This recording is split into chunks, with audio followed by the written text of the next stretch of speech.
I've always said if I could only shop at 3 stores, what would those 3 stores be? Well, one would be McCoy's right there. My second store, I think that you already know, would be Tractor Supply. You've seen me at both stores plenty. And of course, the third and final store would be Academy. I would never go into Walmart if I could ever help it. I would never go to Walmart. Seriously. But those 3 stores, my friends, is where I would spend all of my shopping if I was the kind of guy who would like to go shopping. And I'm not, so I'm fine. Tell me something real fast. On a scale of 1 to 10, as far as difficulty, how hard was that? How hard was it? A 7? What's harder? What do you do around here that's harder than that right there? Pulling long leads down on a Pulling what down? long leads. But you're on a forklift though. You ain't doing no manual labor. That's what as far as manual labor. Manual labor would be the blocks. Oh, having to load blocks. Yes, sir. Yeah, that would kind of suck. Yes, sir. Thanks, brother.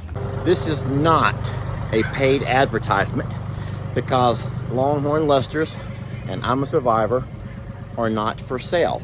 However, I am going to be using a really neat attachment to my tractor that Jamie bought for me for my birthday a couple of years ago. It's called the Big Tool Rack. And once again, they do not sponsor us. As a matter of fact, in the video where I received the gift, I had a hell of a time. Jamie had a hell of a time putting it together. So much so that they had to ship us another one because there were some manufacturer defects in it. So I can say that in the history of using the Big Tool Rack, it's been a bumpy ride. But there are times when it comes in very handy. I'm going to show you guys now how it works, so come with me. Do not make me do this alone, guys. Come on, don't do that to me. Here we go.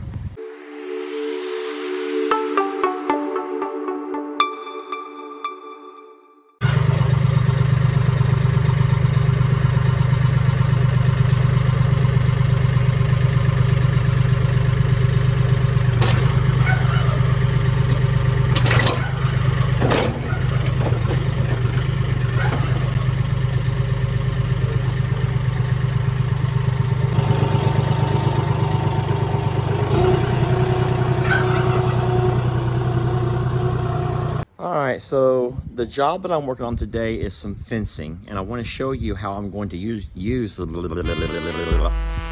let's just go ahead and start that all over again.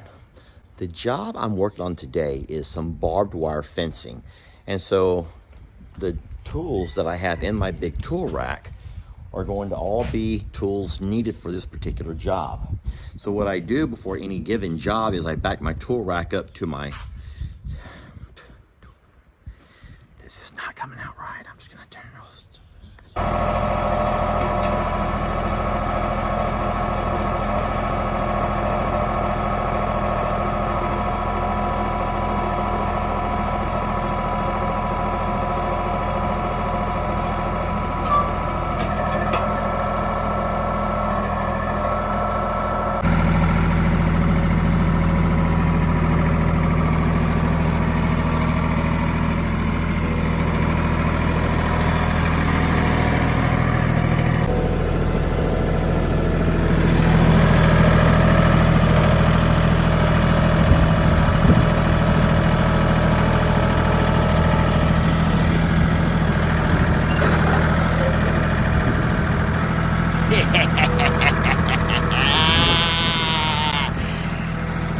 Come and take it.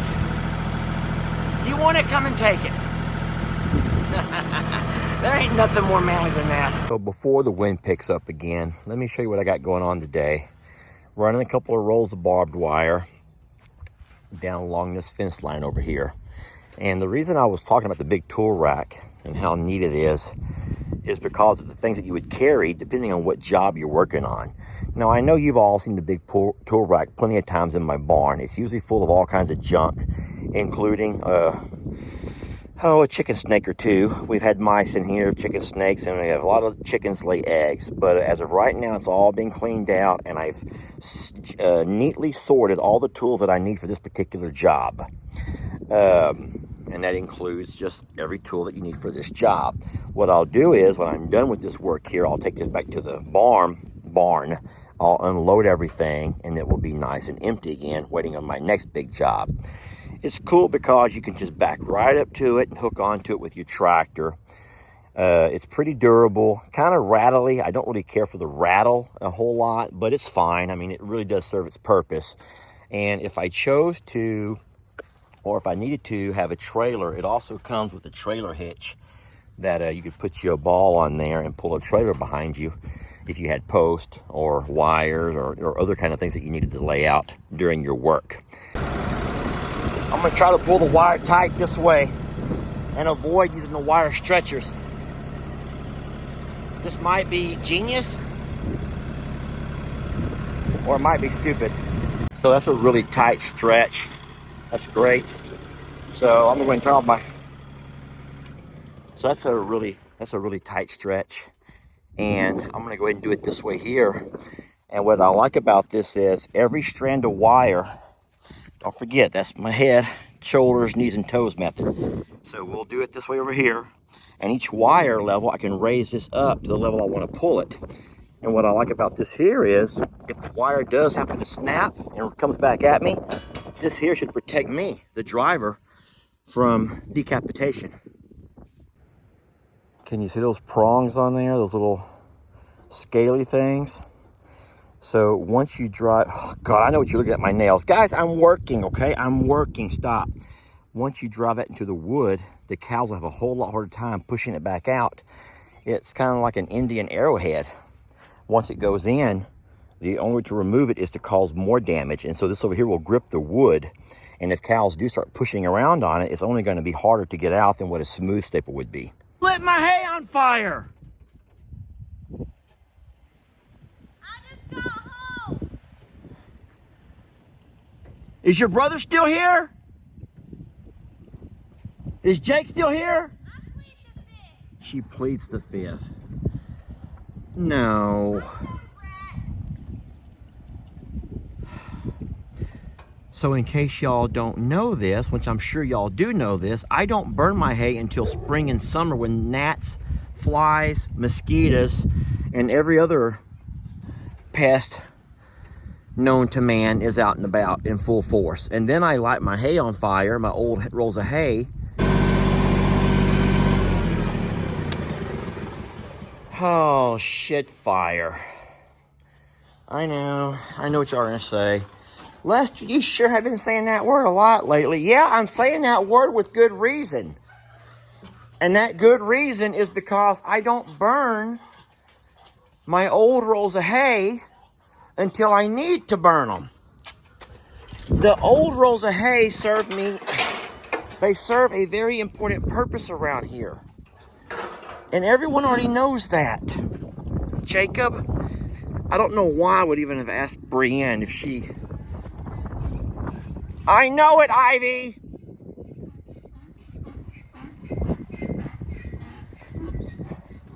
Friends, it's February. It's February and we just had a week of cold, below freezing weather. We don't have flies and gnats and mosquitoes and horse flies and all of the things out and about right now that are eating our babies alive. And so what I always do, and everyone knows this, is you save these rolls of hay until you need them. Yep. You don't put it out, baby. It's too late now. I know you're trying to help. Yeah, I see tractor marks. So Jake came out here on his tractor and pushed all this together and lit it on fire. You hate to get on to them. I want to show y'all something. You watched an animal's tail to tell you how bad the population of flies and pests are. Now, don't judge his tail, please. Don't judge. See, now y'all won't even stop. Y'all just trying to judge his tail. Look how beautiful that right there is. A beautiful butterfly, ladybug. And so you don't get a whole lot of flapping. Oh my gosh, here's another one. Baby, I was looking at the ladybug. Oh, I call her baby, him baby. So mild flapping is fine because you can stand here and yeah, you may see a gnat or two fly around. Guys, that's not a problem. That's not a problem. They can do this right here and take care of any of those minor gnats and mosquitoes and, but you save your hay. You save this. You save this until mid-spring, early summer when it gets real bad. Look, he's not even flapping his tail and there's not a bug. There's not a flying insect anywhere on him. So the only reason Jake would have done that is for,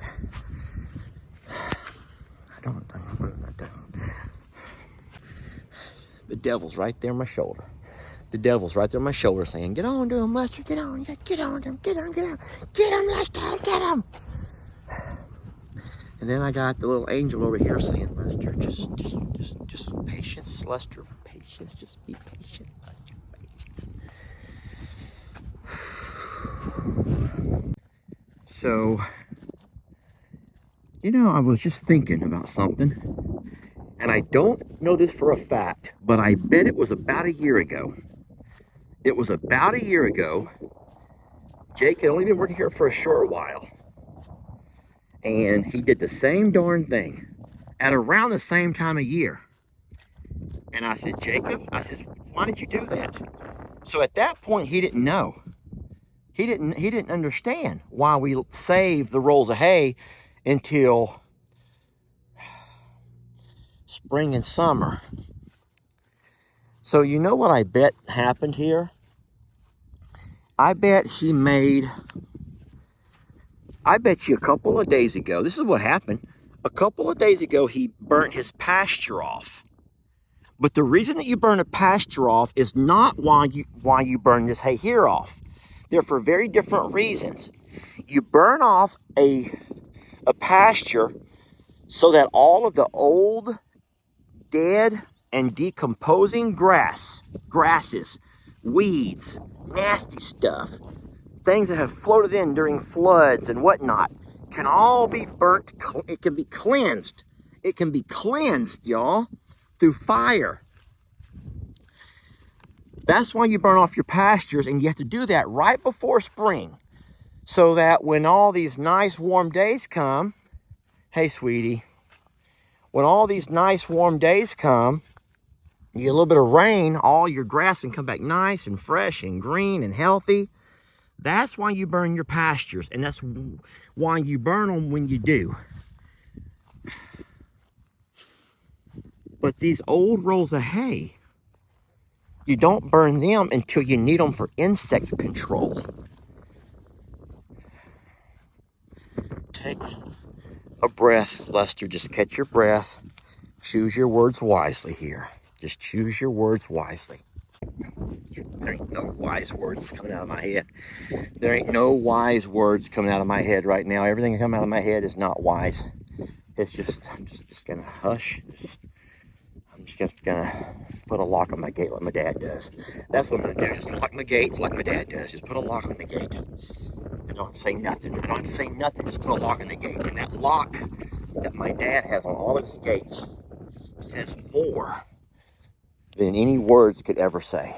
I come to tell you a story about a man, humble is his way. He'd lend you a helping hand, who took the time to teach kids, that was his profession. Plus drove the school bus when they completed all their lessons. Single father or two, plus a coach could be a lot to juggle. But not when you're working with that I'm a survivor muscle. He took pride in the few animals he raised. Hobby farming by night seems to balance out his days. And he always knew that his best days were yet to come, but didn't know first he had to make it through a storm. Everybody's evacuating, leaving in a hurry. There's trouble on the way, they name it Hurricane Harvey. When you have little resources, not a whole lot of money, it's hard to lock away and secure all of your belongings. So this man and his two boys packed and evacuated, waited for the storm to pass, and it was hard to have patience, cause there were all sorts of rumors that spoke on how you needed a boat for the roads that we drove on, and animals are floating by, helpless and afraid. The storm was cataclysmic, left the town in a rage. The roads finally opened, and it was time to go see the damage that was done. He was kind of scared to proceed, but started down his driveway, water just above both feet. Pull out his phone to capture. Moments later, guess what he he'd seen, it was his little black pig named Patty, dashing his way like a lost child who found daddy. Emotions running high, he didn't know what to do except cry tears of joy, and he ran toward her too. The little goat Meg was like the engine that could, because she never gave up, and the horses, they were good. See, the house was a wreck, but all that could be fixed. It really hurt to see some got caught up in the fence, lost their life. In that moment, he was taken out his element. And then God came and gave him gifts that was heaven sent. Admired how he tended to the animals and land, because that was the initial plan when he made man. And so, he was placed on a whole new surface. The same old land, but a whole new purpose. And 3 months later, he was blessed with a wife, real front and center, watching him rebuild his whole life. So remember this story, when you think you have nothing. I'm a survivor sanctuary. We're all survivors of something.